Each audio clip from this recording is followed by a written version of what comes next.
Olá, eu sou Felipe Albuquerque e sejam bem-vindos a mais um episódio do Runway Podcast. Runway no dicionário dos negócios é uma pista para encerrar uma empresa. Cash Runway. Pista curta, pista longa, sejam quais forem os seus motivos, sempre envolvendo decisões difíceis. A rota planejada é sempre mais linear que a curva, a turbulência da trajetória percorrida.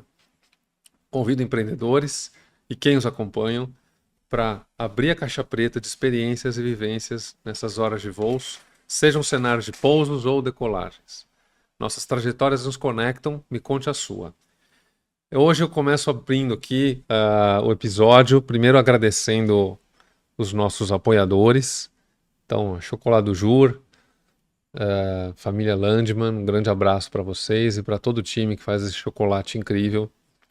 O cacau que sai da Bahia e vai para a fábrica e chega nas gôndolas das lojas com qualidade e uma apresentação incrível. Então, parabéns. Pão de queijo Doc Lobo também, muito obrigado para todo o time da Pão de Queijo. Pão de queijo quentinho que está aqui na cesta, crocante e também um negócio que está no mercado há 40 anos com muita qualidade. Parabéns. E eu tenho a alegria de trazer aqui como colaborador uma colaboração com a Runway, o Instituto Brasil Solidário, que é um instituto fundado por um grande amigo, Luiz Salvatore, e junto de pessoas incríveis, ele leva a educação há mais de 25 anos para todo o Brasil. Eu convido vocês a conhecerem o projeto Jogar e Aprender, que ensina educação financeira com jogos de tabuleiro e já chegou a mais de 2 milhões de alunos em vários municípios e cidades brasileiras. Parceria com educação pública. Essa história de transformação social está contada num documentário chamado Virando o Jogo. E quem quiser conhecer mais, eu vou deixar um QR Code para quem quiser conhecer e contribuir, vai ser ótimo. Então, hoje eu trago um grande amigo, eu tenho a maior alegria de receber Marco Anton para abrir a caixa preta. Boa tarde. Tudo bom, bem, cara? Marcão? Obrigado pelo convite, cara. Eu que Obrigado. agradeço. Prazer aqui e uma honra poder compartilhar esse momento com você. Eu que agradeço. O Marco, pessoa, amigo desde os nossos tempos de mestrado, que ele me contou hoje. Eu até então achava que eu tinha uma pós-graduação. Eu descobri que eu tenho um mestrado. Stricto sensu. Stricto sensu. Obrigado pela dica. Quero atualizar o LinkedIn lá, como a gente falou, né? O Marco, ele tem uma trajetória muito bacana. Ele passou pela indústria química, hoje atua como consultor. Eu vou deixar com as palavras dele, contar um pouco da trajetória, mas eu tive a alegria, e a vida nos traz, né, pessoas que cruzam. A gente fez esse mestrado juntos, ficamos próximos, tivemos a oportunidade de fazer um projeto juntos, uma planta de fundição de alumínio, projeto que acabou não decolando, mas ele foi todo desenhado e a gente teve várias horas aí de sala de reunião com os acionistas, enfim, tem bastante história para contar. Marcão, agora é com você. Vamos lá. Não, de novo, obrigado pelo convite. Minha trajetória começa na indústria química, como você comentou, né? Tintas para impressão, que era uma empresa da família, né?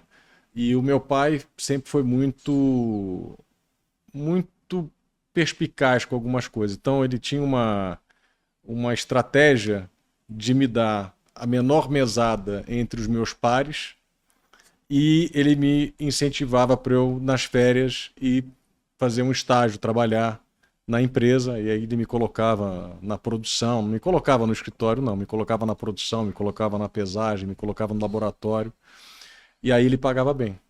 E ali eu comecei a entender essa troca positiva que você ganha, né? E ali teve um outro ensinamento fantástico que eu aprendi a valorizar muito o que acontece no chão de fábrica, o que acontece nas empresas, o que acontece com as pessoas que realmente fazem as empresas funcionar, que realmente tocam o barco, né? Não é uma questão só de gestão, é de execução. E quem executa é a ponta, né? Eu aprendi não só a respeitar mais ainda esse pessoal, mas a entender e a aprender muito com esse pessoal da ponta.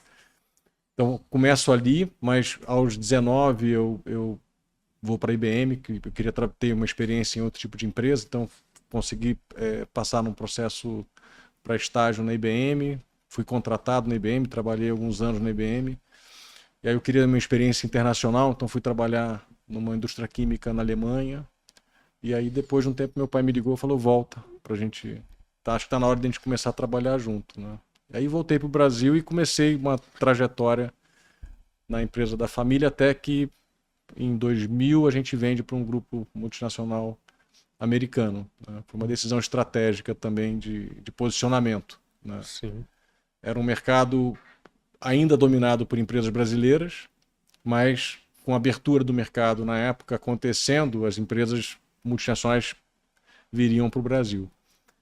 E aí, numa visão estratégica, a gente pensou em comprar o nosso maior concorrente, mas eu falei, nós vamos juntar 2 atuns, vai virar um atum maior, só que a gente está lutando contra tubarão e baleia, nós não vamos sobreviver. E aí a gente teve uma decisão estratégica de sair do negócio, e é ali que eu começo uma trajetória mais na área de consultoria. Isso foi o quê? Em 2000? 2000. Isso foi em 2000. Em 2000 a gente vende, eu fico mais 3 anos e pouco, eu tive que assinar um contrato de permanência para fazer o handover da operação para o grupo americano, que na verdade é um grupo americano que pertence a um outro grupo japonês, mas é a maior multinacional desse segmento do mundo. E aí depois desses 3 anos e pouco, eu saio e começo a olhar para fora, né? Abrir minha visão, né? Para mim o meu mundo era um mundo de tinta de impressão que é pequeno comparado com o que você vê aqui fora, né? Sim. E eu acabei te conhecendo em 2006, lá no INSPER. No INSPER, no INSPER. E você já tocava a planta de alumínio, né? Que você também... Isso. Em paralelo, você ainda tinha um pé na indústria química? Ou... Não, esse trabalho foi interessante porque eu começo a consultoria mais voltado a novos negócios, a planos estratégicos de novos empreendimentos, vamos dizer, procurando novas alternativas de investimento em mercados que estavam começando a existir. Na época, reciclagem, né, algumas coisas que estavam muito no começo. E a gente também fazia otimização de processo. Então, na verdade, essa empresa, a gente foi lá para fazer um trabalho de diagnóstico de otimização de processo. E eu sempre fui um consultor muito ruim nesse sentido, porque eu nunca me preocupei em vender o projeto, eu sempre me preocupei em entender o que estava acontecendo e dar um feedback muito, muito, muito claro, muito direto, verdadeiro. E eu tive a reunião com os acionistas, que depois você conheceu, e falei, gente, esquece implementar a otimização de processo aqui, vocês não têm a menor condição de fazer a otimização de processo, vocês estão 10 estágios atrás. Tem que desenhar o processo primeiro. Era de tudo, da parte cultural, parte comportamental, como a empresa estava estruturada, como os fluxos funcionavam. Então, assim, tinha que mexer na essência da empresa para que ela pudesse chegar num estágio de você falar, bom, agora vamos fazer a otimização de processo. Então ali eu achei que eu tivesse me autodemitido, né? Mas acabou tendo um efeito contrário e aí me convidaram para reestruturar o grupo. Então era o maior grupo de alumínio secundário no Brasil, operação em São Paulo, operação em Manaus, a gente fez a reestruturação do grupo, né? Aí foi um projeto de uns 3 anos que a gente fez a reestruturação e aí a gente se conheceu lá no que a gente fez aquele projeto para a planta de Manaus. Exatamente. Exatamente. E o Marco realmente aqui nós somos amigos já de longa data, não precisa ninguém ficar dourando a pílula, mas uma pessoa extremamente competente e carismático. Eu acho que isso é o que te define. Certamente as pessoas que te convidaram lá para tocar a empresa enxergam isso, e tantas outras pessoas que a gente tem amigos comuns, né? Todo mundo impossível não gostar do Marcão. Então, gente finíssima. Bom, Marcão, assim, aqui você já deve ter assistido os episódios passados e a gente dá muito foco pro que não deu certo. Não que não deu certo, nos momentos difíceis Uhum. na vida, nos negócios. Geralmente eles estão entrelaçados, mas nem sempre. Às vezes a pessoa tem um revés nos negócios e às vezes a pessoa tem um revés na vida pessoal e isso não necessariamente espelha no negócio, pode estar indo bem, enfim. Eu gostaria de que você contasse o Marco, a partir desse momento, só para dar o contexto para quem não nos conhece. Eu fui assumir um outro projeto, acabei indo morar fora de São Paulo e a gente acabou perdendo um pouco o contato, né? Uhum. E foi quando você teve o acidente. Ah, já tem 15 anos, né? 15 anos. 15 anos. 15 anos já. 15 anos. E aí eu anotei algumas frases do Marco. Isso foi logo após o acidente dele. Ah, eu vou, eu vou pensar aqui algumas frases e depois você conta para as pessoas Legal. como foi o acidente Tá. e passados 15 anos, como que tá sua vida hoje. Que assim, o cara anda pelo Itaim, foi almoçar comigo, chegou lá no restaurante, ele conhece todo mundo, então assim, é um show, realmente uma pessoa que devia lição de vida para qualquer um aqui que está nos assistindo. Eu pensei isso de 2010, tá? Vamos lá. Eu vou ser feliz de pé ou sentado. A vida vai te jogar no chão várias vezes. Não é como você cai, mas o que você resolve fazer quando levanta. Uhum. Vou seguir de cabeça erguida e ser exemplo para os meus filhos. Legal. Você pode optar por vários caminhos, usar desculpas para não dar o máximo de si, ou enfrentar as coisas de frente e trazer o máximo de alegria para quem está à minha volta. Eu fico emocionado, que só de ler. Não foca no que você perdeu, foca no que você ainda tem e pode conquistar, seja qual for a sua condição ou situação pela qual estiver passando. Então, cara, quando eu estava assistindo isso, já lá atrás, em 2010, quando eu tive acesso ao seu vídeo, já fiquei extremamente sensibilizado, né? Então, você realmente, o que você fez nesses 15 anos é tirar o chapéu, estender o tapete vermelho. Conta aí, Imagina. Marcão. O acidente foi um acidente de moto. Eu estava me preparando para uma meia maratona e eu treinava no Pinheiros, na pista ali do Pinheiros. E isso foi um sábado de carnaval, em 2010.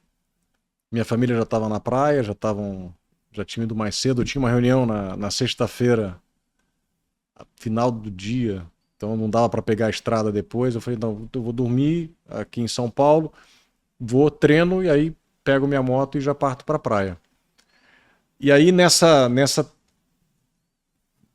pressa de querer fazer tudo logo para poder ir para a praia, eu acabei não tomando café, eu não me hidratei, eu fiz um treino razoavelmente forte, quando acabou o treino, eu falei, não, eu vou logo para casa, que aí eu já tomo café, tomo um banho e pego estrada. E nesse momento, ali na Tucumã mesmo, do lado do Pinheiros, saindo da garagem, eu tive uma hipoglicemiazinha. E foi muito rápido, mas dei uma apagada. Só que quando você está na moto e você apaga na moto, a sua mão baixa, né? E você acelera o diabo da moto. Ou seja, a moto. A minha moto estava em segunda marcha, ela chegava a 110, 120 por hora. Era uma moto robusta. Era uma moto grande, Era uma moto grande. E aí eu volto a mim ainda em cima da moto, ouço o barulho de giro, né? O motor com giro lá no alto. Eu falei, caramba, o que eu tô fazendo? Eu vou me matar. E não deu tempo de reagir, eu bato num carro estacionado. Então, já começo dando sorte que eu não peguei ninguém, eu não bati em ninguém. Sim. Eu bati num carro estacionado e voei. Meu irmão depois foi medir, eu voei 17 metros do ponto de impacto ao pouso. ao ponto de pouso. Eu voei Nossa. 17 metros. Então foi pesado. Uhum. E aí nessa eu fraturei a coluna e Sim. tive uma lesão medular. E naquela. Porque essa é a parte da trajetória, né? Primeira reação é que você é um disjuntor que desliga. Então você não sente nada. E é nível T10, né? Então, assim, no meio da coluna. E aí fiquei estatelado lá. Fiquei estatelado, não desmaiei, fiquei bem tonto. E aí começa uma história que eu acho que é bem interessante, que sábado de carnaval, eu vasculhei na minha mente quem que estaria em São Paulo que eu podia ligar para pedir ajuda. Que sua mulher com os seus Minha filhos mulher com os meus filhos na praia. No quê? No Rio de Janeiro? Não, estavam No litoral de São Paulo, na Praia mas da pra Baleia. até chegar alguém aqui, 3, 4 horas, pelo menos. Esquece. E aí vasculhei. Não, meus amigos amigo tal tá viajando, tal viajou. Todo mundo viaja no carnaval. Uhum. São Paulo o melhor lugar do mundo no carnaval é São Paulo. Um lugar calmo. Eu falei, caramba, ferrou, não tem ninguém. Eu vou ter que me virar, vou ter que sair dessa situação meio que sozinho. E aí duas pessoas marcaram esse momento. Um homem que depois eu descobri que era um engenheiro de segurança do trabalho, não deixou ninguém botar a mão em mim. E aí eu perguntei para ele como é que eu tava. Ele falou, olha, fora o teu joelho direito, parece que você tá todo arranhado, mas parece que você tá bem. Você tá conversando comigo. Mas eu já botei a mão aqui no quadril, Felipe, não sentia nada. Cara. De cara. E aí eu lembro que a primeira coisa que eu falei em voz alta, eu falei, caramba, como é que eu vou brincar com meus filhos agora? Porque eu sempre fui aquele pai de pegar, jogar pro alto. Sim. E aí eu falei, caramba, como é que eu vou brincar com meus filhos? Eu falei, mas peraí, primeiro tem que sobreviver, né? Porque se eu Nessa ocasião você já estava com 4 filhos já. Você já estava com os 4? Já estava com os 4. Porque quando eu comecei a fazer o mestrado com o Marco, eu lembro que eu já tinha o meu primeiro pequeno, você já tinha... Eu tinha 3 já. Você já tinha o mais velho, gêmeos, Isso, e você estava esperando e a raspa do tacho. A raspa do tacho estava a caminho. Tá. Então a Camila, mais nova, tinha 1 ano e pouquinho. Quando eu tive o acidente. Felipe tinha 10. Eu já achava o máximo. Eu ia para o mestrado de carro pequeno e o Marco já tinha uma SUV com 7 lugares. Eu tinha um ônibus, né? Ônibus. Eu tinha um ônibus já. Né? E aí, nesse momento, teve uma outra pessoa, né? Então eu falei, cara, eu preciso primeiro sobreviver. Se eu não sobreviver, eu não consigo brincar mais com ninguém, né? Uhum. E aí tinha uma outra pessoa que eu olhei para essa pessoa e falei, você vai ser meu anjo da guarda, porque eu vou ter que sair dessa situação de alguma forma. Uhum. E aí eu pedi meu celular estava quebrado, mas ainda estava funcionando. E aí eu liguei pro primeiro médico que me veio à mente. E eu liguei pro... A gente tá falando de criança, né? Um monte pediatra. de filho. Liguei pro pediatra dos meus filhos. Sensacional. Que, por sorte ou coincidência, estava no Einstein. Que geralmente não viaja o pediatra, né? Ele tá aqui de plantão. E era um cara muito querido, o Vitor Nudelman, que infelizmente faleceu há pouquíssimo tempo. Um profissional e uma pessoa espetacular, acompanhou não só o parto dos meus filhos, mas de muitos amigos meus, um homem incrível, um profissional maravilhoso, e que nesse dia foi também meu anjo da guarda. Aí depois eu pensei, não, agora eu chamei o médico errado, né? Agora eu preciso chamar um outro médico, aí eu liguei pro meu médico mesmo, que inclusive é o Dino Altman, que é o médico, hoje ele é o médico-chefe da Fórmula 1 mundial, ele que cuida de toda a parte de segurança dos circuitos Eu escutei esse nome. Que legal. E ele é um cara ímpar. Ele que cuidou do Felipe Massa. Lembra quando o Felipe Massa teve aquele acidente na Hungria, que soltou uma peça do carro do Barrichello, bateu na cabeça, furou o capacete?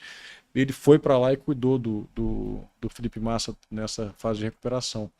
E também, por coincidência, onde estava Dino? Dino estava indo correr na USP.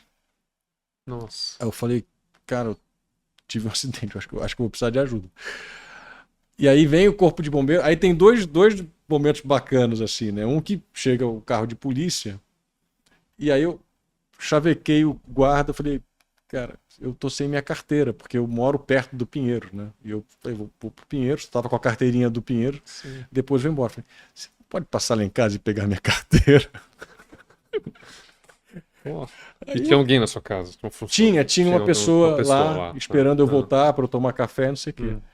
E eles foram, a patrulha foi lá em casa ainda pedir para ligar, ó, vai aparecer um policial aí, pode entregar minha carteira, que eu precisava da minha carteira do Claro, plano de plano de saúde, né? Naquela época documentação. não tinha carteirinha online no celular, era Não, físico. era Era físico. É. Né?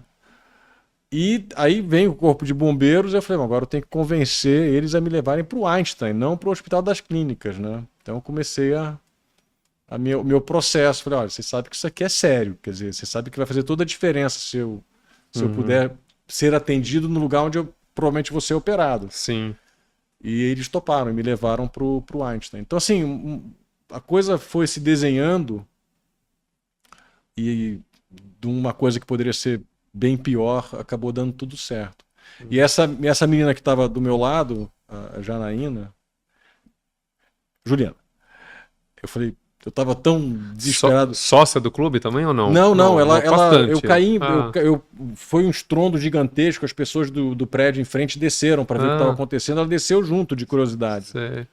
E aí, eu falei, você me acompanha na ambulância? Eu tava totalmente desesperado, tava em pânico, imagina, né? se não tem ninguém ali. Então... E ela veio, cara, ela me acompanhou, etc, tal. E aí tem uma cena que lá no hospital, na emergência, ela ficou ali um pouco, vem o pai dela. E ele estava desesperado. E depois eu fui entender que ele tinha achado que ela tinha me atropelado. Então ele estava achando que ele tinha um outro drama na cabeça dele. Ok, Né? Ela ele não tinha entendido o contexto completo. Não, ele não tinha o contexto. Né? Mas enfim, aí eu dei entrada no Einstein e aí tive que fazer cirurgia, botar placa, parafuso, e aí começar um processo de reabilitação que aí é outra história, né? Sim. E foi quanto tempo, assim, até uma reabilitação levou o quê? 2, 3 anos? Sim, ou mais, eu não sei. Eu fui meio maluco, Felipe. Porque eu te reencontrei, sei lá, 2011, 12. Passou uma janela aí que a gente não se viu. Eu fui meio maluco. Você foi? Né? Eu ainda sou, né? Ainda eu ainda tô seja, aqui, né? Quando eu começo, o que acontece? Quando você tem uma lesão medular, não tem como saber se você tem uma lesão completa ou uma lesão incompleta. Então, a lesão completa que toda aquela região que sofreu o impacto, né? Aquela região morre, os neurônios, axônios ali morrem e não passa mais nada. A incompleta, alguma coisa sobrevive. Só que quando você tem qualquer tipo de trauma na medula, ela entra em choque medular. Então, é literalmente como se você desligasse o disjuntor do térreo. Né? Então, você tem uma casa de 2 andares, desliga o disjuntor do térreo. Num período normalmente de 3 meses, se você tiver uma lesão incompleta, alguns disjuntores vão religando. Então imagina que você desligou a chave geral do térreo, aí você liga a cozinha, você liga a sala. Meia fase. Meia fase. Vai ligando aos poucos. Vai ligando aos poucos. E você não tem como saber isso no começo.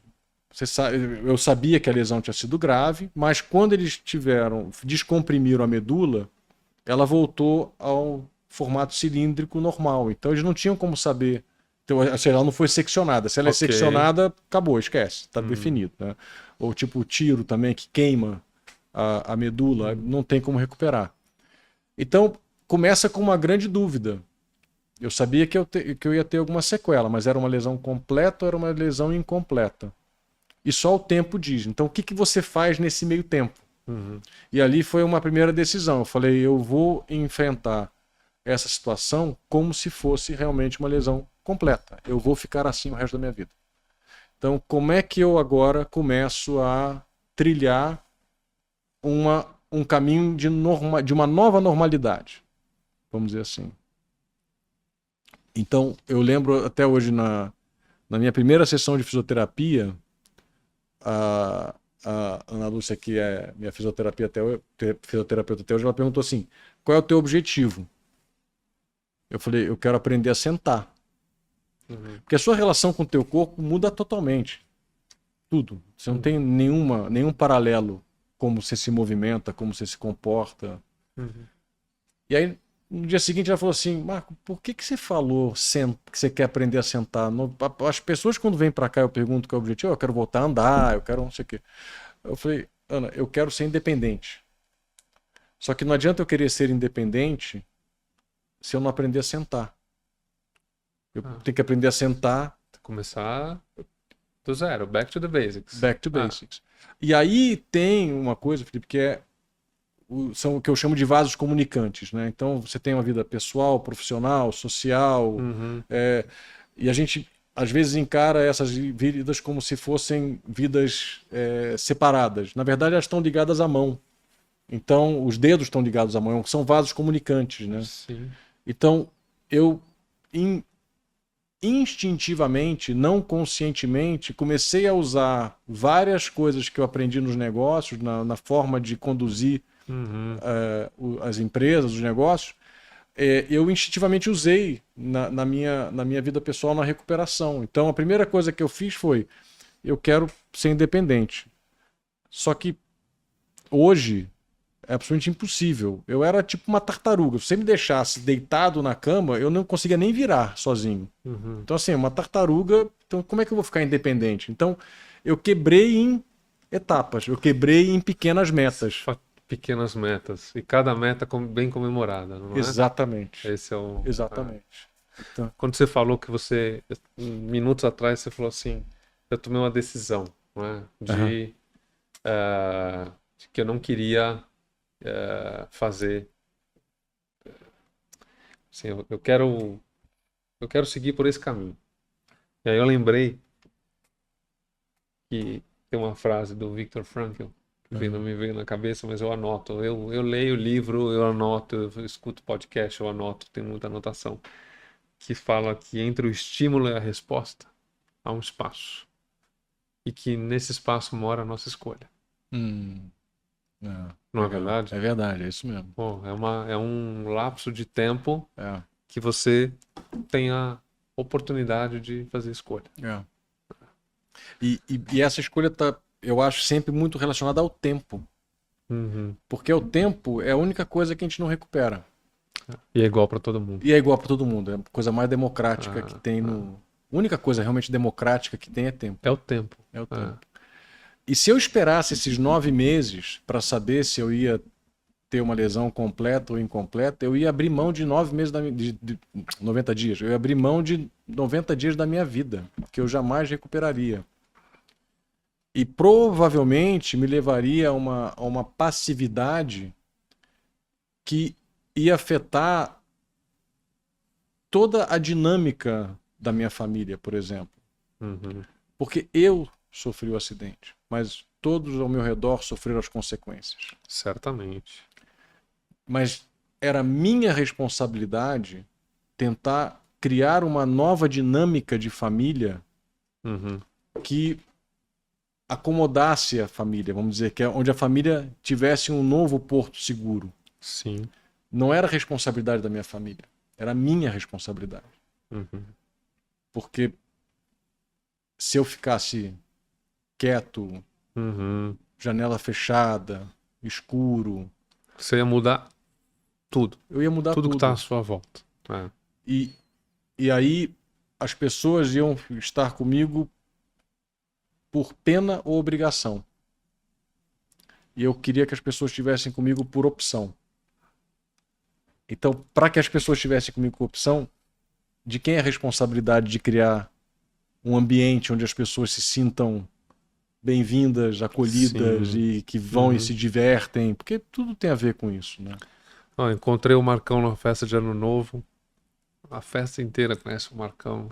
O cara é incrível. Ele se conecta com todo mundo. É bonito de ver. São os relacionamentos, é o que a gente realmente constrói, né? É o que faz a diferença, né? Eu acho que é isso. Você que tem 4 filhos, próximos até de idade com os meus, né?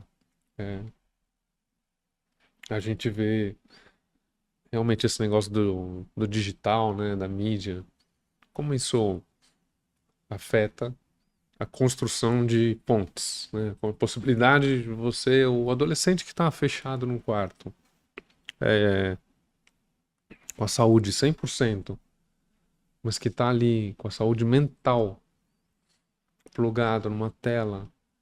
Pô, olha o tempo, a gente falou aqui de tempo, olha o tempo de vida É, que esse adolescente está deixando para trás. é.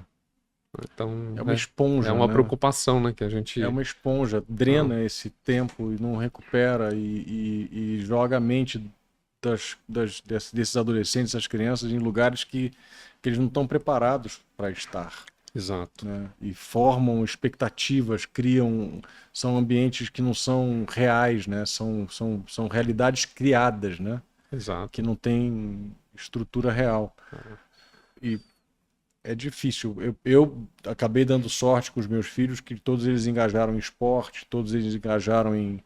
em leitura, nem todos, né? Mas leitura, eles têm uma vida digital, mas É, é um percentual pequeno. pequeno, Aham. É o né? necessário, né? Todo mundo, É, vamos dizer, tem um pouco do... é. Até para entrar no prédio aqui, se você não tiver um celular com o QR Code, não te deixa entrar. E esses algoritmos são complicados, né? Porque eles vão entendendo o que você gosta e vão te dando mais daquilo. É um viciozinho que vai criando, né? Porque é Uhum. uma afirmação do mental, né? Você vai criando essa expectativa de prazer quando você gosta de alguma coisa, eles vão te alimentando mais e mais daquilo, você vai. Uhum. Aí cria um lapso de tempo. A gente está falando do lapso, né? Para descer. É um É, lapso de tempo, realmente. Quando você vê, passou uma hora, que você não recupera, não recupera. né? E Marco, você ao longo desses 15 anos, né, vamos dizer, numa configuração Posso te diferente, interromper numa coisa por que eu favor. não respondi a tua pergunta? Quanto tempo eu demorei Ah, para fazer a pra, verdade. pra, pra, Ah, pra, né? E aí eu falei que eu fui meio maluco. uhum, Eu tive meu acidente foi em fevereiro, eu tive alta em abril. E ali eu defini uma meta. E aí, de novo, tem a correlação com as coisas do trabalho. uhum. Não adianta eu ter uma meta se eu não tenho uma meta atingir física que eu Tangível. consiga identificar qual é o Hum, que é quando eu alcanço essa meta e hum, prazo. E aí eu coloquei uma meta e um prazo para mim, que em julho daquele ano eu viajaria com minha família para a Europa, sem um cuidador para me ajudar. Então eu tinha 3 meses de preparo. de preparo para chegar a uma independência, não 100%, mas suficiente para poder fazer a viagem sem meu cuidador. Uhum. Então esse foi o prazo que eu me dei de recuperação. 3 meses. 3 meses. Realmente, quando você falou, que eu sou louco. É. Só confirmando, o Cara, cara, ele é. você não tem ideia, É. quando eu entrei no avião, fui pro meu assento, quando fechou aquela porta, eu falei, você é louco? Não é um ônibus que eu consigo puxar uma cordinha e falar quero descer. Eu vou voar 11 horas agora. Mas tinha um motivo também por trás. A minha tia, que é irmã do meu pai, Uhum. minha família é alemã, de origem alemã. Eu sou alemão, nasci lá, fui criado aqui. Uhum. A minha tia estava com câncer num estágio bem avançado. Então eu tinha pouco tempo para vê-la. E tanto é que eu fui, encontrei com ela, etc. tal, nessa viagem e não tive chance de encontrá-la de novo. Foi Poxa. a última chance que eu tive Uhum. de encontrar com a minha tia. Então isso ajudou também. Mas o grande objetivo também qual era? Criar novas boas lembranças na família. Muito bom isso. Porque se você, de novo, nossa, acidente mudou minha vida, sim, e as lembranças boas são todas anteriores, isso vai apagando com o passar do tempo, né? Então você tem que criar novas boas lembranças para falar, cara, tá tudo bem, É isso aí. Manter o álbum de fotografia atualizado. atualizado. É isso aí. Que legal. É. E de lá pra cá, a gente almoçou juntos, você teve a oportunidade de me contar as suas atividades nos negócios. Uhum. O sentimento que eu tenho, assim, de tudo que você me contou, é que você, você teve uma capacidade incrível de, até talvez diante dessas dificuldades, né, tipo, dessa reabilitação, mas, cara, de se reinventar, de buscar até novos negócios. O cara hoje tá tocando uma produtora de filme, assim, a cabeça até abriu, né? Abre o leque. Abre. Interessante. É. Eu sempre tive esse viés muito empreendedor, assim, né? Porque Uhum, como a minha formação é uma empresa familiar, eu aprendi muito cedo a ter uma visão de longo prazo, quer dizer, não troque o longo pelo curto. ok. Então, se tem uma coisa no curto prazo, mas que você sabe que no longo prazo vai afetar a trajetória da empresa, não tome. Uhum, Não tome essa decisão. Isso gerou para mim sempre uma busca, uma curiosidade de ver o que pode ser feito em médio e longo prazo. uhum. Depois do meu acidente, eu tive que meio que recriar minha própria consultoria, porque a gente fazia coisa de processo em empresas, em fábrica, também não dava. Que pressupunha mais mobilidade, né? Exatamente, Viagem, esse tipo de exatamente. coisa. Ah, E infelizmente, alguns clientes que eu tinha não acreditaram que eu fosse voltar, porque o esperado era, nossa, o cara teve um acidente, ficou paraplégico, ele não vai voltar. uhum, Então eu tive que recriar mercados novos e novos clientes e tudo mais. E a primeira grande oportunidade que veio foi fazer um plano de negócios de uma empresa chinesa uhum. de máquinas injetoras de plástico que estava querendo abrir uma operação no Brasil e eles contrataram a gente para fazer o plano estratégico e operacional da empresa, né? E a gente preparou o plano, apresentamos o plano foi aprovado, e aí eles resolveram fazer o investimento no Brasil. Como o Brasil é um país muito burocrático, ele falou, Marco, você não pode tocar a empresa no primeiro ano, porque faz abertura de empresa, Sim. radar, né? Administrativo, né? Ou É, não, burocracia interna. burocracia, né? Aham. É pré-operacional ainda, Uhum. né?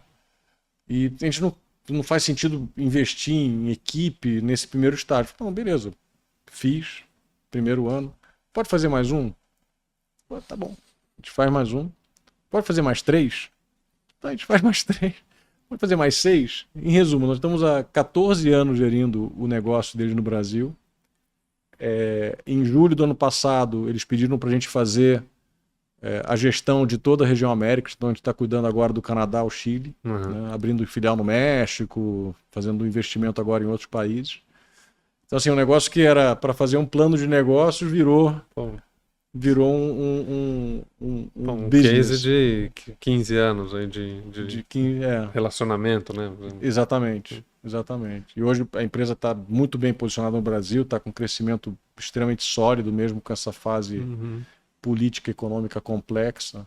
Tá E em indo bem. paralelo, você ainda tem a parte da produtora de filme e Isso, do negócio agro de de agro. nanotecnologia. Você Isso, isso. conta um pouquinho, só para A- nossa audiência aqui. Vamos lá. Ah, A produtora é uma parceria minha com um irmão meu de coração, que é o Carlos Saldanha, que é o diretor da Era do Gelo, Rio, Ferdinando. E o Carlos e eu somos amigos de infância, uhum. irmãos por opção. E um dia ele falou, a gente se chama de bro, né? Nós somos do Rio, Bro. carioca. Né? Bro, puta, eu quero montar uma produtora no Brasil. Eu falei, você tá louco? O que você vai fazer no Brasil? Você tá acostumado a fazer filmes gigantes Ele nos tá Estados no, Unidos. ele tá no pulmão ali da indústria do cinema, imagino que. Exato. É. Né? Você vai fazer o que no Brasil? Não, porque eu quero retribuir, porque eu acho que o Brasil me ajudou tanto, eu quero ajudar o Brasil também, a indústria de cinema do Brasil. Eu falei, então faz o seguinte, vamos abrir a produtora, mas a gente abre a produtora na minha consultoria. Aí você não tem custo fixo, você não tem estrutura para pagar, a gente cuida dessa parte de contrato, Uhum. coisa parte chata, e você vai se divertir, você vai fazer os seus desenvolvimentos. Nessa época, o Carlos estava dirigindo Ferdinando, o filme, né, de animação, que foi indicado ao Oscar até. Uhum. E eu imaginava que ele não fosse fazer nada. Não tinha tempo para isso. Eu fui algumas vezes acompanhar o trabalho do Carlos lá na Blue Sky, na produtora, literalmente ele não tinha controle sobre a agenda dele. Chegava de manhã, alguém falava, você vai fazer isso, e volta e meia, aí no meio do dia aparecia um sanduíche para ele comer. Uhum. Entendeu? E era assim. Então eu falei, como é que ele vai desenvolver mais alguma coisa? Mas ele tem uma capacidade criativa e de trabalho absurda Uhum. e começou a fazer bastante coisa no Brasil. Então a gente já tem 2 longas, a gente tem a série Cidade Invisível, How to Be a Carioca, a gente está finalizando o 100 Dias, que é aquela aventura do Amir Klink, que ele fez a travessia Uhum. da África para o... 100 Dias Entre Céu e Mar. Vai ter um Isso, filme? tem. Ah, Vai esse ter o livro filme. é O fantástico. livro é Foi um dos fantástico. primeiros livros assim, que eu li sobre mar, né? Aventura, que além do Moby Dick. Além do Moby Dick. E a gente está finalizando agora esse filme. Uhum. Ele sai ano que vem. Né? E depois que ele sai da Blue Sky, agora a gente começou a fazer uns projetos de animação. Então a gente está executando, está produzindo saltimbancos, lembra da peça? Claro. Então a gente está fazendo saltimbancos em animação 3D. E basicamente executando no Brasil, mas fazendo pontes com aonde o Brasil ainda precisa evoluir tecnicamente, com qualidade. A gente está fazendo pontes com empresas de fora para fazer uma transferência de tecnologia para acelerar a curva de aprendizado. E o custo de produção, você comentou comigo que é infinitamente mais baixo. É muito mais baixo. Né? Então, assim, não é uma coisa que uma empresa consegue fazer. É muito claro que se você quer ter animações de alto padrão feitas no Brasil, você não pode depender de uma empresa. Então você tem que criar uma indústria de animação mais robusta. Né? Então a gente tem conversado com alguns agentes para ver se a gente consegue fortalecer. Né? Então a ideia a gente está executando, por exemplo, mas em parceria com outras empresas brasileiras para dar para melhorar essa qualificação, que faz parte do objetivo original do Carlos, que era ajudar o Brasil a se desenvolver nesse mercado. E aí tem a de nanotecnologia. Nanotecnologia.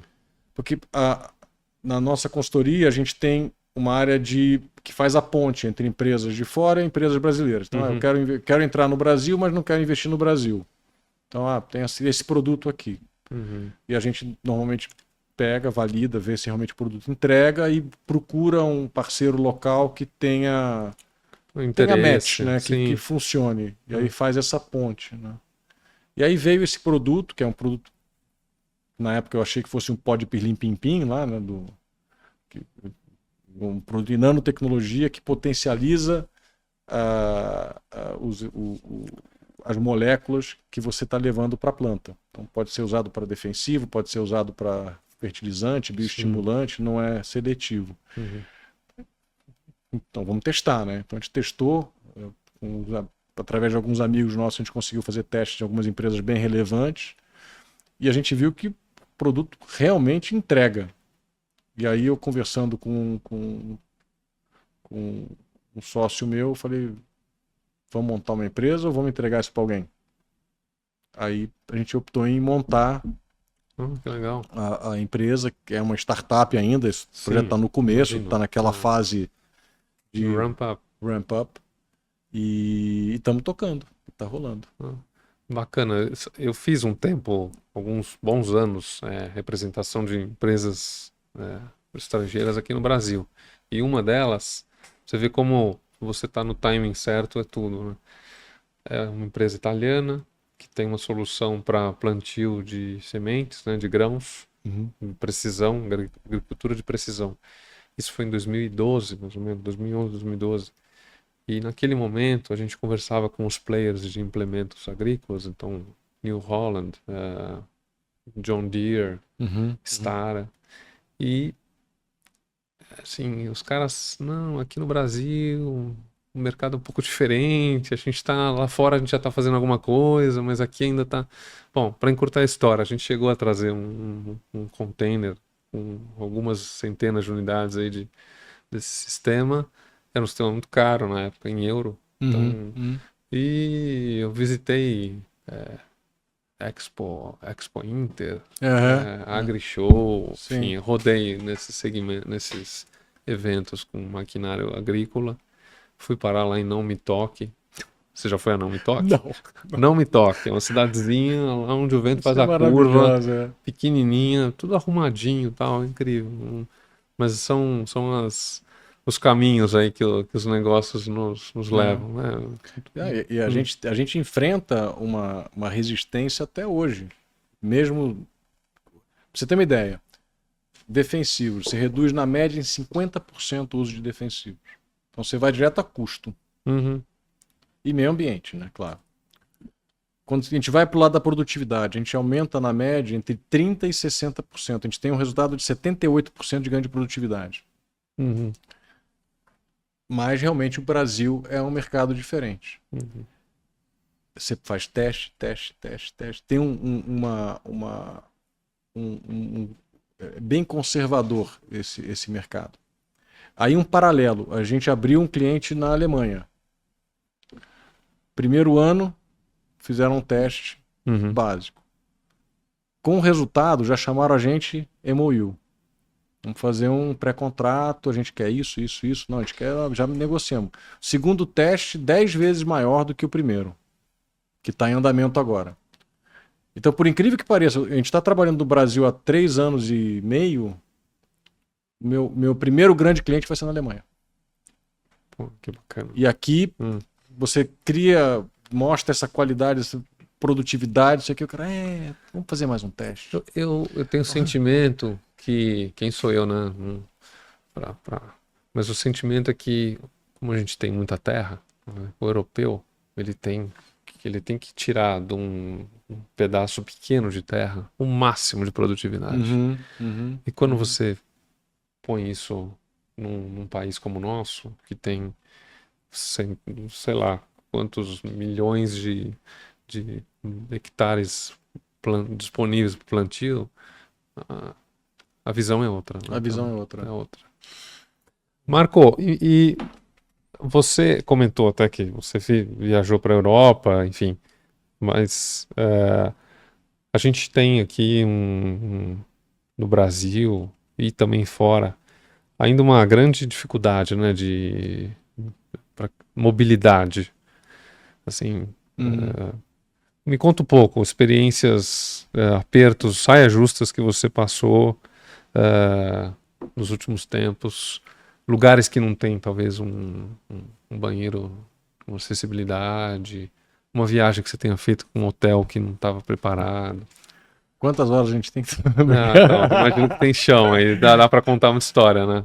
Cara, assim, começou nessa primeira viagem para a Europa, por incrível que pareça, eu achei que, puxa, eu vou para a Europa, que é um porto seguro. Eu já apanhei em Paris, já foi desafiador. A gente foi para um hotel, cadeia internacional. Adaptado cheguei no quarto, tinha uma banheira. Não é adaptado. Não é adaptado. Então tem essa questão também. O que é ser adaptado? É para uma pessoa com mobilidade reduzida ou é para uma pessoa que realmente não tem a capacidade de se locomover? Sim. Né?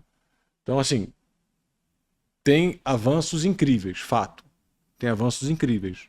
Então, São Paulo, por exemplo, há 15 anos, era impossível andar na rua de tanto buraco que tinha nas calçadas e tudo mais. Hoje já melhorou muito, você tem as rampas para atravessar, se bem que elas são extremamente inclinadas, às vezes o encontro com o asfalto tem umas pegadinhas. Mas assim, infelizmente, essa questão de mobilidade e acessibilidade limita e restringe vários programas e várias viagens. Porque os hotéis não estão preparados, as cidades não estão preparadas, os restaurantes muitas vezes não estão preparados. Não é uma exclusividade brasileira. Tem eu tenho poucas experiências onde eu vou para uma cidade onde eu me sinto à vontade. Sim. Onde eu sei que eu vou ter uma estrutura de apoio. Mas aí, de novo, Felipe, é o seguinte, quer dizer, aí você tem duas opções. Fica em casa e chora, ou vai para a rua e cria desconforto. Sim. O que move o mundo é desconforto. O que move a mudança é o desconforto. Se eu não chegar no restaurante e olhar para a cara do dono e falar assim, você não tem banheiro adaptado, ele nunca vai estar desconfortável, porque ele não sabe que isso existe, Eu que vou tem ter que essa procurar demanda. outro lugar, né? Vou ter que... Entendeu? E eu já tive experiências muito boas, onde eu fui para um lugar, gerei um desconforto, e quando eu voltei, ele falou: vem aqui, vem aqui, vem aqui. Olha aqui o que a gente fez um banheiro adaptado aqui. Você pode experimentar para Oh, que gente legal. ver se tá legal? Ah, Então, assim, no final é de novo a responsabilidade de quem quer ter o serviço, quem quer estar inserido no mundo, a criar o desconforto para que o mundo continue mudando, que senão o mundo ele acomoda sim. e não vai ter essa mudança. E tem acho que a gente até trocou uma ideia disso. Assim, tem um guia, tem algum lugar que você tem, assim, um lugar, lugares acessíveis. Assim, eu tô num estágio já onde quando eu quero ir para algum lugar, querer ir para o lugar é quase mais importante do que o lugar oferece. Aí eu vou ver se eu consigo me ajustar a estar nesse lugar. Uhum. Então eu já viajei para lugares onde o hotel não tinha quarto acessível, adaptado, mas ele tinha as dimensões suficientes para eu me virar. Ok. E aí eu me viro. Porque, de novo, se eu for dar acessibilidade de fora para dentro, Uhum. eu vou ficar muito restrito. Sim. Então eu tento ir de dentro para fora. Tipo, aonde eu quero ir? Eu quero esquiar. Então, aonde que eu vou esquiar? Como que a gente faz acontecer? Como faz acontecer? E às vezes me frustra, às vezes não dá. Tipo, eu quero ir para Capadócia. Não é uma boa ideia. Aham. Não é uma boa ideia. Não vai lá no... Acho que não. Não. Acho que é melhor não. Uhum. Me conta, a primeira vez que eu convidei o Marco para conversar aqui no podcast, ele atendeu o telefone e falou: Felipe, estou indo viajar tal, mas também acabei de ter Você teve um princípio do infarto Eu tive um infarto completo. no Ibirapuera, é isso? Não, Você falou que estava no parque. Não, eu tava treinando em casa. Eu Tava treinando em casa. Eu tava na academia do meu prédio. Eu tava treinando. E aí? Como é que foi isso, Cara, Marco? isso foi agora, 12 de junho. Sim. Foi agora. Eu fiz uma maratona, eu fiz a maratona de São Paulo em abril. Quantos km você fez a inteira? 42. 42. 42K. Com handbike. Então sempre treinei, sempre tentei me manter ativo. E esse dia eu desci para treinar, tava com a minha handbike treinando, que eu tenho um ciclo da Tecnogym que é como se fosse uma esteira, só que para braço. Sim, sim.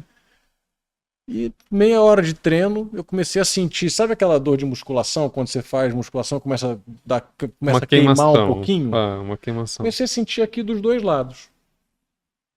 E aí eu falei, cara, que estranho, porque ontem eu fui pra academia, mas eu fiz costas e bíceps. Eu não fiz ombro e peitoral. Tá? E, cara, eu nunca parei um treino na minha vida. Eu nunca parei um treino na minha vida. A não sei quando furou o pneu. Você pode até diminuir, né? Você diminui, mas você não para. Não para. Esse dia, com meia hora de treino, eu ia fazer 1 hora de treino. Com meia hora de treino, quando eu senti isso não sou eu, parei. Parei, desliguei o equipamento, subi pelo elevador, aí começou a me dar uma falta de ar, etc. Tal. Bom, resumindo, eu me infartei. Você foi parar no hospital? Eu subi, a minha esposa me viu, falou: o que você tem? Eu falei: eu tô passando mal, eu acho que eu tô com um ataque de pânico. Eu pensei que tivesse tendo um ataque de pânico, eu não tava com dor no peito ainda, né? Aí ela falou: vamos pro hospital agora. Eu falei: tá, vou tomar um banho, a gente vai, não, troca a camiseta e vamos embora. Agora. A gente foi pra emergência aqui do Einstein no Ibirapuera. Sim. Aí já viram que eu estava infartado. Ambulância, Você foi pro Morumbi. Morumbi, direto para a sala de cateterismo. Aí botaram 2 stents na ADA, que é a artéria descendente anterior, que é a principal artéria, que tem um apelido terrível. Qual que é o apelido? Widowmaker. Widowmaker. Widowmaker. O apelido para essa é uma artéria? Essa artéria. E tem um Porsche, uma versão do Porsche também, que eles apelidaram de Widowmaker. Pô, eu preferia esse. Porque é um Porsche mecânico com motor tão forte que causava muito pro acidente. Não sei o modelo exatamente. Não... É o Widowmaker. E aí depois, 4 dias depois eu fiz um segundo cateterismo e botei mais estentes. Eu tinha outras 2 artérias que estavam comprometidas. Então, Mas você leva uma alimentação, isso aí, você é cuidadoso ou médio? Eu sou, mas eu descobri depois que eu tenho um negócio, até fica a dica, eu tenho um LPA elevado, é lipoproteína, Sim. que é uma tendência genética a produzir placas de gordura. É uma coisa genética. Então, é um exame de sangue simples. E se você tiver com ele acima de 50, acima de 50 ou de 100, você tem essa tendência genética de produzir placas de gordura. Então, assim, por exemplo, dos meus 2 filhos têm. Pedi para eles fazerem o exame e os meus 2 filhos têm. Então, tem que se preocupar com o colesterol. Então, se digamos, o colesterol ideal para quem tem esse LPA alto é abaixo de 50, por exemplo. Nossa, se eu tiver esse negócio, eu tô lascado. Mas a minha sugestão é fazer o exame no próximo check-up, pede pro teu médico incluir, porque é bobo, sai rápido e te dá pelo menos o poder de você cuidar preventivamente, né, para evitar problema. Né? Que é a tendência, né, da medicina, pelo menos você parar de resolver apagar incêndio e trabalhar na prevenção. Verdade. Que a gente faz o check-up e, de fato, os indicadores que são pedidos, talvez eles não sejam completos. Enfim. Marco, eu tenho muito papo para a gente conversar. A gente pode marcar uma nova rodada ou pode marcar almoços, enfim. Com você, sempre um grande prazer estar com você. Mas a torre de controle está pedindo para a gente ao pouso autorizado. E antes de terminar, quero perguntar, você tem algum filme, uma série, um livro, alguma coisa que você queira indicar aqui para nossa audiência? Cara, eu gosto de alguns livros de gestão. Gosto de alguns livros de gestão. Você gosta dos livros do Salib e do Magaldi? Eu gosto mais dos livros do... nossa, agora eu vou ter que lembrar o nome, mas aquele Good to Great, Built to Last. Tem um do Larry Bossidy, que é um ex-CEO da Honeywell, que é Execution. Então são livros que eu gosto de livros de quem meteu a mão na massa, ou Paul Allen, não é Paul Allen, Paul Allen eu tenho que lembrar o nome certinho, mas esses Built to Last, Good to Great, são baseados em pesquisas muito profundas, não são opiniões, né? Ok. E pega um caso como o Larry Bossidy, que é um cara que ele perdeu quando ele estava concorrendo para ser CEO da GE,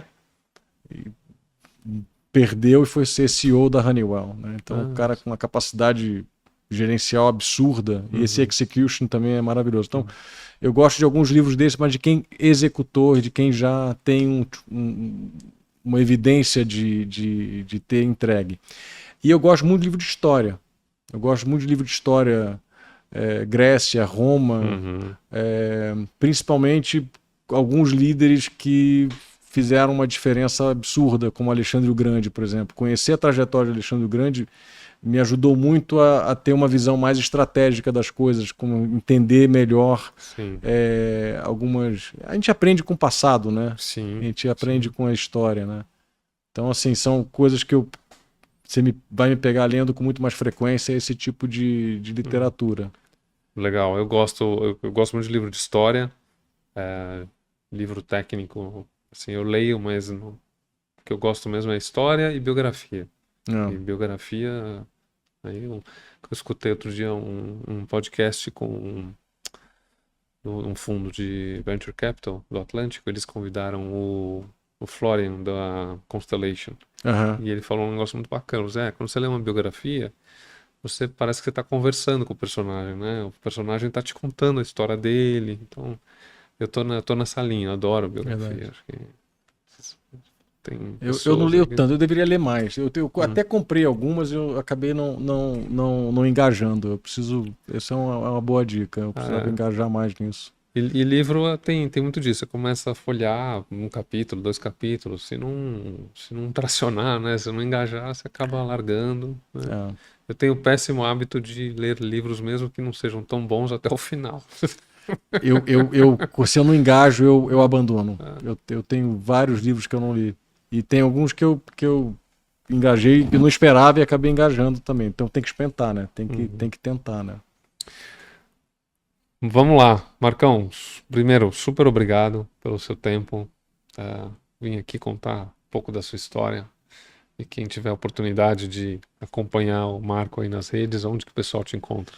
LinkedIn? Eu tenho LinkedIn.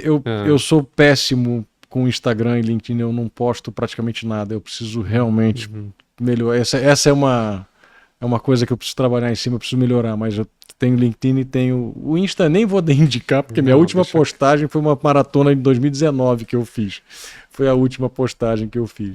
Mas esse podcast aqui vai ser um bom incentivo. Você compartilha com os seus amigos. Com certeza. E é legal porque pessoas que às vezes você nem imagina que pudessem estar conversando com você, mandam uma mensagem e quer saber alguma coisa a mais. E é bem legal. Bacana. Recomendo. Show. Marco, a gente tem aqui, encerrando também, eu esqueci, tem uma lembrancinha dos nossos apoiadores. Maravilha. Chocolate Jur, você degustar com a família. Sou fã há muito aqui, tempo. O pão de queijo da Doc Lobo, eu não consigo te mandar pão de queijo, mas o café deles também é excelente. Excelente. E Show. Café com pão de queijo, Muito combinação obrigado. difícil de imbatível. Né? Isso aqui não vai sobreviver muito tempo. Que bom. Muito mais obrigado. Uma vez, super obrigado. Quem gostou, curte, compartilha, marca aí o sininho para os próximos episódios que vierem. E nossas trajetórias nos conectam, me conte a sua. Obrigado.